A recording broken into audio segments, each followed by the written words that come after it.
El hermano era de la seguridad y era además de eso diplomático. Él fue de la gente que introdujo el Minin dentro de la seguridad. Era un muchacho muy avispado. ¿Esteban? No, el hermano, los dos. Lo que pasa es que Esteban era mucho más, era como un hombre muy libre, un hombre que no se adaptaba a nada. Mientras tanto el hermano era mucho más sensato y se dio cuenta que había una oportunidad para él y la aprovechó. La aprovechó bien aprovechada. No se parecían, porque el hermano de Esteban era prácticamente blanco. Tenía un tipo muy elegante, de esos mulatos de tipo elegante, sabía muy bien hablar, se conducía, era un lord inglés.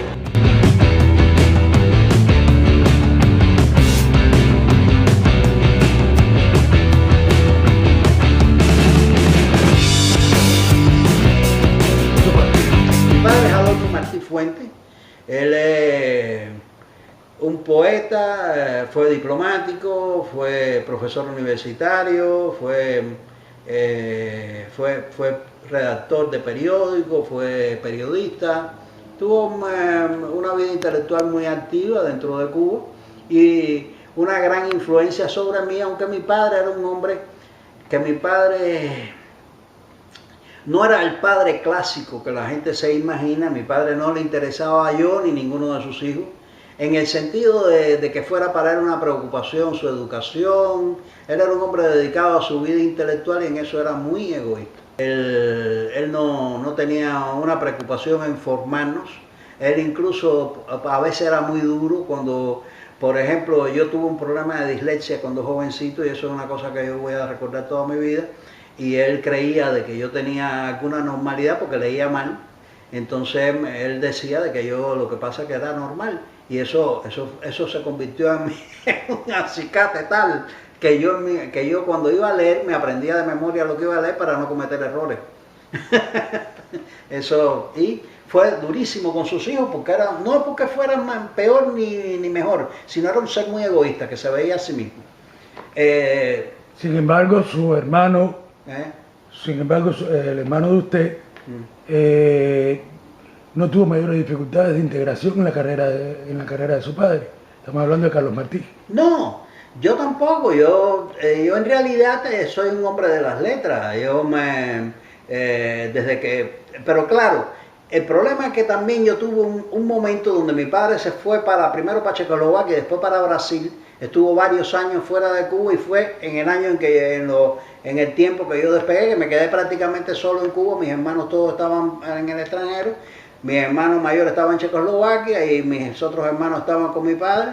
Y yo estaba solo con mi madre en Cuba, entonces tuve una posibilidad de despegar independiente.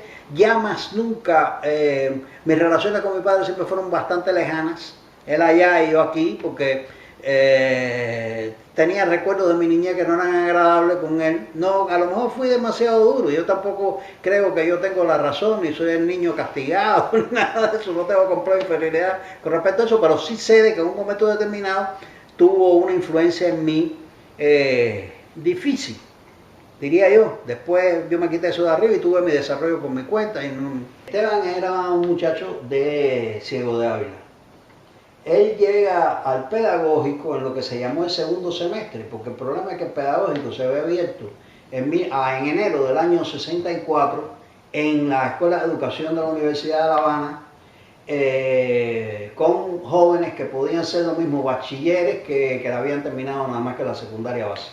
Porque el problema es que fue el primer plan masivo para formar profesores, que yo creo que fue bastante exitoso, porque lo cogió en sus manos una mujer muy retrógrada, que fue Dulce María Escalona, pero muy buena educadora. Ella había sido directora de la Escuela Normal de Maestros de La Habana, que era una institución tremenda, y ella formó el pedagógico a partir de un claustro de profesores espectacular y con unos programas de estudio muy rigurosos. Y yo creo que por eso aquella generación de pedagógicos fue tan exitosa, la verdad. Pero Esteban llegó a lo que se llamó el segundo semestre, porque el primer semestre se había dado en la Escuela de Educación de la Universidad de La Habana, pero aquello se quedaba chiquito y entonces nos trasladaron para Ciudad Libertad, donde habían sacado el preuniversitario de Ciudad Libertad, y en esas albergues del preuniversitario, en las aulas redondas pegadas a Columbia, nos crearon el pedagógico y hicieron un segundo llamado y ahí entró Esteban. Esteban era un muchacho que me impresionó desde el primer momento que lo conocí. Me lo presentó el gordo Campagnoli, Roberto Hernández Campagnoli, me lo presentó, me dijo, mira, este muchacho de Ciego de Ávila, te va a caer muy bien, Mayito, porque es un tipo que le gusta la poesía, le gusta, es muy inteligente. Esteban había perdido a su madre, él se queda huérfano allá en Ciego de Ávila.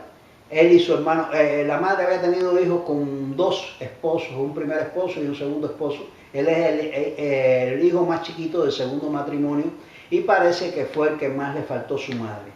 Esteban siempre creo que tuvo un trauma tremendo de no haber tenido su mamá cuando la necesitaba. Y Esteban era un hombre muy necesitado de amor, muy necesitado de cariño, muy necesitado de afecto. Aunque como suele ocurrir en este tipo de gente, era un individuo que se enmascaraba, que se armaba de una caparazón para disimular este problema. Pero Esteban era como una cuerda de guitarra, era todo sentimiento, todo buenos sentimientos. Me acuerdo de esas cosas así raras de Esteban. Un día Esteban me hace así, me dice, Mayito, yo quiero hablar contigo. Me decía Mayito él, y la gente que me conoce de jovencito. Y me decía, Mayito, yo quiero hablar contigo. Y yo digo, ¿por qué? Y dice, bueno, está bien, vamos a hablar. Y dice, yo quiero pedirte perdón. Y yo digo, ¿pero por qué perdón? Y dice, no te voy a decir por qué, pero yo quiero pedirte perdón. ¿Tú me perdonas? Y yo, bueno, te perdono. Pero nunca supe por qué él me pedía perdón. Algo él pensó sobre mí, o algo ocurrió en torno a mí que él se sintió culpable. Y era un hombre de dar una cosa así como esa. Eso me dejó a mí impresionado, jamás se me ha olvidado. Él se hizo muy amigo después de mi padre. Mi padre fue el que le consiguió el trabajo en la Biblioteca Nacional cuando lo sacan del pedagógico. Papi tenía una opinión de Esteban muy buena. Esteban era un hombre que mi papá lo consideraba mucho. Lo conoció a partir de mí, después él iba, le hablaba de poesía.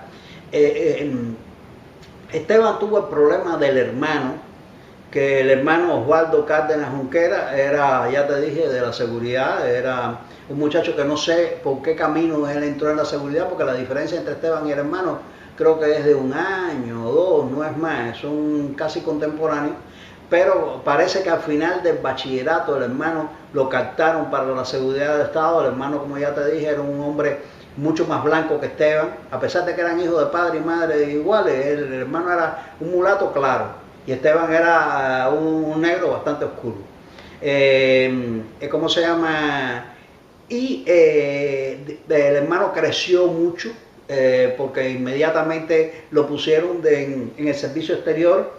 Fue quien abrió la embajada cubana en Guyana cuando Che Dillaga se casó con una guyanesa, después se divorció y se casó con otra mujer. Pero creo que después llegó hasta coronel de la seguridad del Estado. Él actualmente creo que vive en Jamaica. No hizo después nada por Esteban. Esteban se trató de ir del país, se le fracturaron los tobillos en la embajada de Argentina, tratando de entrar en la embajada de Argentina, se tiró desde un árbol, hizo una locura.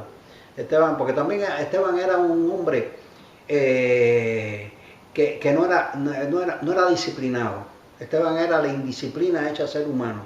Esteban estaba en la beca y se levantaba a la hora que le daba la gana, se bañaba si quería, si no se bañaba, se pasaba 10 días sin bañarse. Era un desastre. Pero no lo hacía sino lo hacía por vago, porque él era así. Él no tenía el menor sentido de lo que era una vida disciplinada. Pero al mismo tiempo era un hombre lleno de sentimientos y de amor y de inteligencia, era muy capaz. Y a veces se lo restregaba un poco a los demás en la cara, ¿no? Se lo restregaba un poco a los demás en la cara. Yo soy muy inteligente y tú no sabes de qué yo estoy hablando, esas cosas de Esteban. Yo decía, coño, Esteban, no trate así a la gente, porque a mí, mira, por ejemplo, jamás en la vida me dijo una cosa desagradable a mí. Conmigo, él tenía una deferencia tremenda. Después nos fuimos separando poco a poco, cuando él sale del pedagógico. Pasan muchos años, yo no sé nada de él. Un día me lo encuentro por Copelia, estaba noviando con una negra alta, muy pitiposa, no sé cómo se llama ella, porque creo que con esa muchacha él tuvo una hija, Sí. Que yo no sé nada de la hija, ni jamás la he vuelto a ver, me gustaría conocerlo aunque sea. Y después, pues, la vida nos llevó por caminos muy distintos, yo dejé de saber de Esteban, y estando en España, yo no sé de esas cosas, porque a mí a veces me vienen esas cosas al cerebro, que es como si fuera un tambor que me empieza a sonar, y Esteban. Entonces me dije, ¿dónde se habrá metido Esteban? ¿Dónde se habrá? Me empecé a buscar por internet. Lo empecé a buscar porque a mí me habían dicho que él se había ido para Francia y después lo había perdido, no, más nunca tuvimos relación. Entonces, de pronto me entero de que Esteban estaba en un home aquí en Miami. Entonces, yo vengo para Miami, de España, llegué aquí de forma muy precaria, como no suele ocurrir a todos, pero lo primero que yo hice fue buscar dónde estaba ese home, y fui a verlo, era en Hialeah por Pan Avenue, estaba ahí en un lugar que olía, que tú entrabas y el lugar aquel olía a excremento, era muy desagradable aquello. Y lo vi ya muy deteriorado físicamente. Estaba pero tan cariñoso como siempre, el mismo hombre de siempre. Yo no tenía mucho dinero, le di lo que podía. Y después, pues, me mandaron para otros lugares aquí en Estados Unidos. Cuando vine a saber, Esteban se había muerto. Y eso me quedó como un enorme dolor en el alma, porque Esteban yo lo quise muchísimo, éramos hermanos, no sé, que teníamos una afinidad tremenda. Cuando yo lo conocí, él todavía no era un escritor, él era un muchacho que escribía.